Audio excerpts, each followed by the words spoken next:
Welcome back to our next part of Murshidabad tour. তো আমরা এখানে ঘুরতে এসেছি দুপুরের সময়, ঠিক 3:40 বাজে আমরা এখানে ঘুরতে এসেছি। তো আমরা এসেছি কাশিম বাজার রাজবাড়িতে। তো রাজবাড়িতে ওই দুটো গেট বন্ধ, কিন্তু আপনারা যদি না আসেন তাহলে, আমি জানি না এখন এখন খোলা নেই, কিন্তু আপনারা যদি আসেন তাহলে ওই পিক শপ দিয়ে ভেতরে আসতে হবে।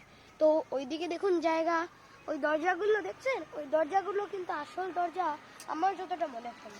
আমি এই ঢুকলাম, তো ওই দেখুন এখানে একটা ফটো স্পটের মতো জায়গা। যেহেতু আজ ক্রিসমাস, এখানে খুব সাজিয়েছে গাছগুলো দেখুন। আর কি বলবো, আর এটা খুব সুন্দর দেখতে।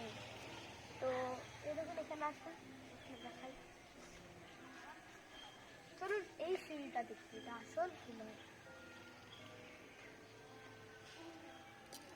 জানলা লাগানো আছে, কিন্তু খুব সুন্দর দেখতে। Thank you. আবার দেখা হবে নেক্সট পার্ট 3-তে। ততক্ষণ অবধি বাই।